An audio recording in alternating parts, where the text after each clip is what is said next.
All right, so it's 1:45, so we'll get started. So thanks for stopping into our breakout room. Today we are so excited to share with you our micro project examining the link between gun storage practices and attitudes, masculine gender norms, threat sensitivity, and suicide ideation among U.S. uniformed law enforcement officers. Our project is funded by the New Jersey Gun Violence Research Center in collaboration with the New Jersey Office of the Secretary for Higher Education, and we have no disclosures to report. So to start out, we'll have some introductions. So my name is Julianne Cary, and I am a third-year clinical psychology doctoral student at Texas Tech University. And I am in the Suicide Risk and Prevention Research Lab, and that is under direction of Dr. Sean Mitchell. And my research currently focuses on uniformed law enforcement officers and suicide prevention and intervention. Hi, everybody. My name is Mike LeDuc. I'm also a clinical psychology doctoral student at Texas Tech. I'm in my second year. I'm also in the Suicide Risk and Prevention Research Lab under the mentorship of Dr. Sean Mitchell. And I'm interested in short-term suicide risk assessment, especially using smartphone survey methodology. All right, so U.S. uniformed law enforcement officers, who are they? So for the purposes of this project, we are only looking at uniformed law enforcement officers, or ULEO. So we'll be using that acronym ULEO throughout this presentation today. So ULEO includes local police officers, deputy sheriffs, state troopers, special jurisdiction police, so for example, university and college police, and Border Patrol agents. So overall, this is a relatively large population. So in May 2021, there were about 665,000 employed ULEO in the United States. So typical duties of ULEO can include maintaining regular patrol of the community, traffic control, responding to emergency calls, and providing first aid to victims before EMS arrives at the scene of an accident or a crime. So ULEO are currently an understudied population. So there's not a lot of research about the intricacies of their suicide risk factors, gun attitudes, and gun storage practices. However, we do know that they have a 2 to 3 times greater risk for suicide ideation and death by suicide compared to the general population. So we can use findings from prior research to aid in our understanding of their risk. Most ULEO who die by suicide use firearms as the method. So according to data from 2008 to 2009, about 87 to 96% of ULEO from national samples who died by suicide used a firearm. And additionally, guns are the most lethal means of suicide, almost always resulting in death. And ULEO also have an immediate access to guns often, including their department-issued firearm and personal firearm. Following the onset of the COVID-19 pandemic and some societal movements against police violence, ULEO were more likely to endorse an intent to obtain personal firearms in the following year. And this is likely due to perception of threat in society and the belief that they could be targets for violence. To our knowledge, there is no research right now examining gun storage practices, gun attitudes, and their relation to suicide ideation, nor possible moderators of these associations among this population. So our proposal is best understood as informed by ideation to action theories of suicide.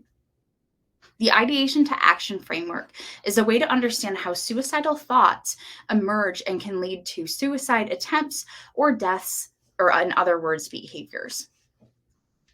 It also helps account for the important idea that most individuals who have suicidal thoughts don't go on to attempt or die by suicide. So specifically in 2020, 10% of the population of US adults, so about 33 million, endorsed having thoughts of suicide that year. 1.2 million attempted suicide, and about 46,000 died by suicide. So according to the theory, the transition from suicidal thoughts to behaviors is a complex phenomenon that involves multiple psychosocial risk factors that first increase suicide ideation. So for example, feelings of hopelessness, psychological pain, or burdensomeness. The discrepancy between suicide ideation and death by suicide can be explained by the ideation to action framework through one's suicide capability. Suicide capability is one's ability to engage in lethal or near lethal suicide attempt. So capability is the ability and not the desire to engage in suicidal behavior. And there are a bunch of different types of capability, but today we'll be talking about practical capability. And this refers to a wide array of factors that increase an individual's access to and knowledge of lethal means. So one salient example is access to firearms. It is important to note that practical capability can increase or decrease quickly. And we can reduce the risk for suicide by reducing that practical capability. So in other words, reducing immediate access to firearms through safe storage practices can in turn reduce suicide risk. So in addition to risk for capability, we see multiple psychosocial risk factors that contribute to an increased risk for suicide in this population. So we will be going through each of these contributing factors to demonstrate how they relate to risk for suicide. And the first we'll be talking about are gun storage practices. So first, in 2021, firearms were the leading method of suicide amongst U.S. men and women. Previous research demonstrates that firearm unsafe storage practices are associated with increased risk for suicide. Safe storage practices are identified as, but are not limited to, utilizing locks, storing guns in a locked location, or storing guns unloaded.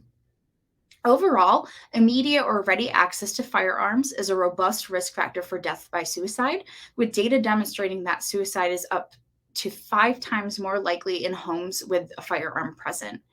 So similarly, firearm owners who stored their firearms at home and in non-secure locations, so for example, bedside tables, are more likely than other suicide decedents to die using a firearm. So looking at an adjacent population to ULEO, so U.S. military members, they are more likely to store firearms unsecured and have firearms at higher rates than the general population. And again, these factors are currently unknown in the ULEO population. So the next contributing factor we'll talk about are gun attitudes. So attitudes towards guns, openness to gun safety measures, and gun ownership are influenced by social policy views and region. So for example, gun ownership rates are higher in the southern US, with 36% of individuals in the South owning a gun versus 16% in the Northeast. And individuals who live in rural areas are twice as likely as those in urban areas to own a firearm. Additionally, gun owners are more willing to engage in means safety for others than for themselves, and to store firearms safely than to temporarily remove them from the home. Positive attitudes towards firearms are also associated with increased openness to ownership and ready access to firearms.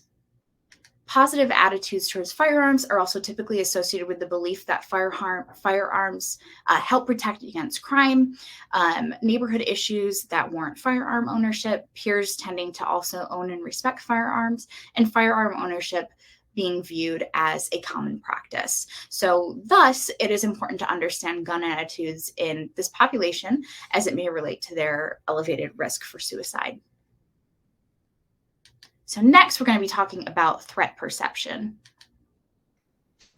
So threat perception is an evolutionary and adaptive process by which individuals perceive and react to threatening stimuli in their environment. After perceiving a threat in one's environment, we go on and make decisions on how to react to that threat. So typically, this is seen as a fight, flight, or freeze response. And this is a process that ULEO are accustomed to and can encounter daily. This could also be a source of chronic stress or anxiety. ULEO may also develop that heightened perception of threat in their environment due to their on-the-job exposure of crime or violence, leading them to feel like they need to protect themselves. Threat perception theory posits that people are more likely to react to threats in the form of self-defense or protection when they perceive potential dangers. So in the context of gun ownership, individuals who perceive higher levels of threat are more likely to own guns for self-protection. And that increased, sorry, let me see if I can go back.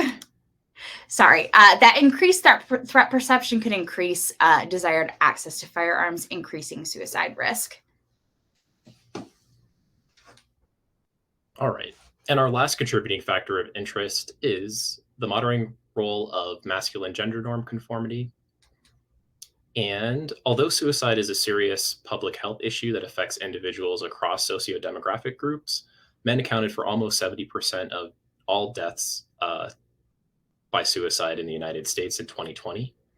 And while there are many factors that might contribute to this disparity, adherence to traditional masculine gender norms may be one potential explanation.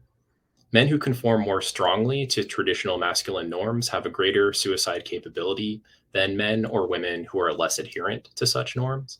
And the ULEO community is a group that may experience increased pressure to conform to masculine gender norms. This pressure can be influenced by warrior or cop culture, which tends to foster and reinforce traditional notions of masculinity, such as toughness, stoicism, and the suppression of vulnerability.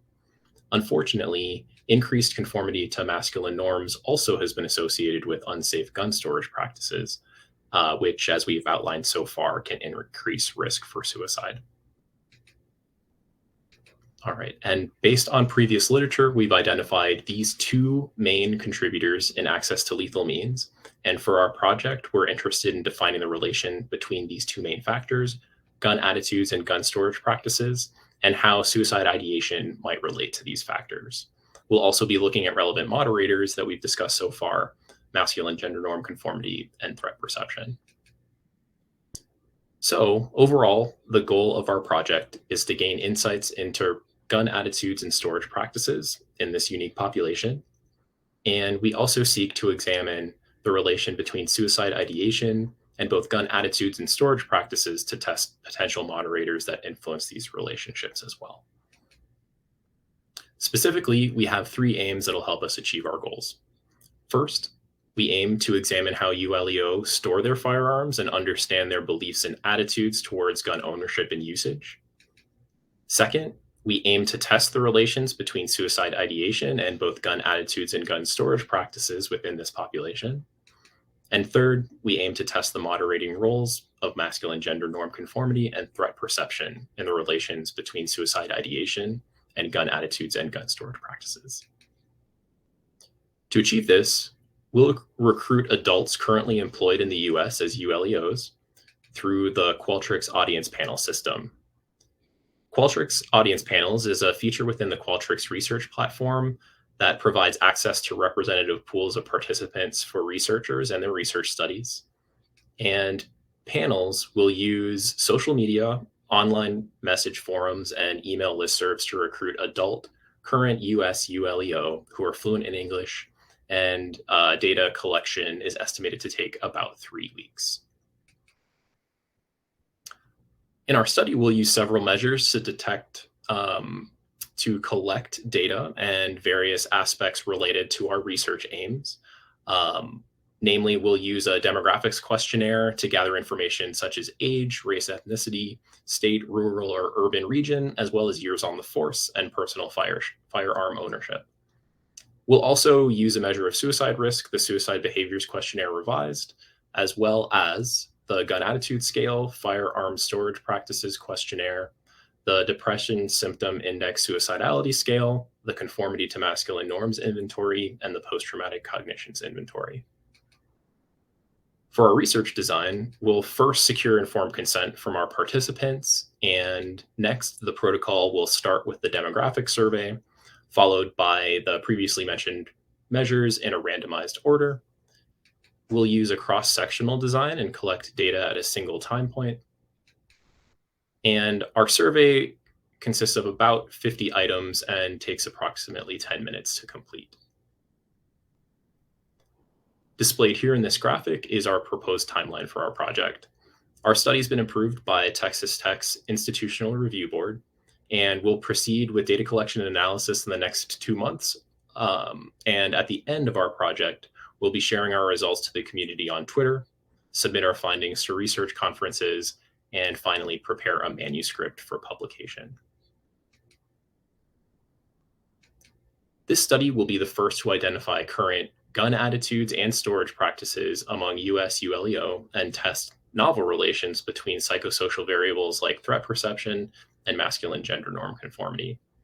We believe that the national sample will provide highly generalizable data, but we'll also be collecting and reporting on data related to ULEO's locations. And so through that, we anticipate some participants will be located in New Jersey and aid in the initial understanding of gun and suicide related experiences among New Jersey based ULEO. And by understanding the associations between suicide ideation, gun attitudes, and storage practices, results can help inform targeted prevention and intervention strategies for suicide risk in this population. The findings from our study can provide valuable information for the development of mental health training programs and gun safety programs tailored specifically to ULEO. And interventions of this kind have the potential to contribute to their overall well-being and safety. And finally, because ULEO are viewed as a highly credible source of gun safety information, enhancing our understanding of ULEO's perspectives on this matter may be crucial to disseminating gun safety information and impacting community safety more broadly. And where do we go next? While we hope our study provides valuable insights into gun attitudes and storage practices among ULEO on a national level, there are several areas for further explanation and research. New Jersey, in particular, has 550 law enforcement agencies and employs about 33,000 sworn police officers. This study will provide a strong foundation for more extensive studies that will directly examine New Jersey ULEO and provide a national comparison sample. This comparison can provide region-specific insights and help tailor interventions and strategies to address specific needs of ULEO in New Jersey. Future research should aim to develop and evaluate interventions that promote safe gun storage practices and minimize immediate access to lethal means in this population. And understanding the feasibility and acceptability of such interventions to ULEO is crucial to ensure their successful implementation. And finally, exploring factors that influence ULEO's engagement in community advocacy for safe gun storage can shed light on how to encourage and support ULEO in taking a more active role in promoting responsible gun ownership in their communities. This research can provide insights into the motivations, barriers, and effective strategies for ULEO to advocate for safe gun storage practices themselves. Overall, by pursuing the current aims of this study and these future avenues of research, we can further refine our understanding and interventions related to gun attitudes, storage practices, and suicide prevention among ULEO. This has the potential to contribute to the development of evidence-based approaches that directly address the needs and concerns of ULEO and their communities. Finally, a sincere thank you to the New Jersey Gun Violence Research Center for supporting us and funding our project.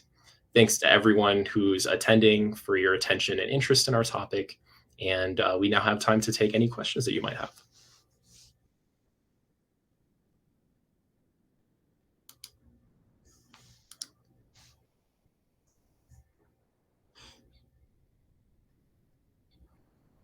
Looks like we have a question in the chat. Do we have any items in our protocol assessing ULEO knowledge of how to use specific firearm locking devices? We have some data that leaves me concerned on that point. That's a great point. No, we don't. We don't have any about their knowledge, but we do have in their demographics survey, they'll be answering how they store their guns. So do they store them with a lock? Do they store them in an unsecured location and all that? But that's a great point that we didn't think about. So thank you for mentioning that.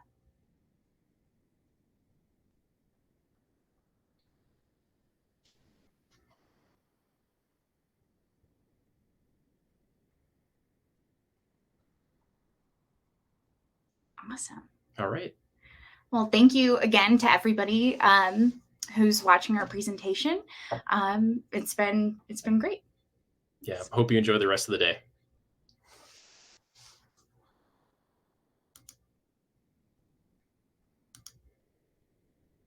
We'll stay on for a couple more minutes in case anyone has any questions. We have 1 minute left. Or wants to talk with us through the chat.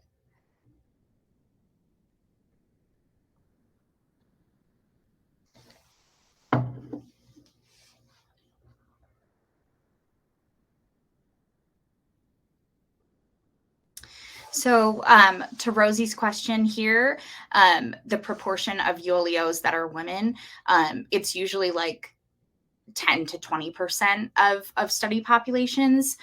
Specifically in the U.S. here, the ULEOs are white men. So that's the majority of the demographics there.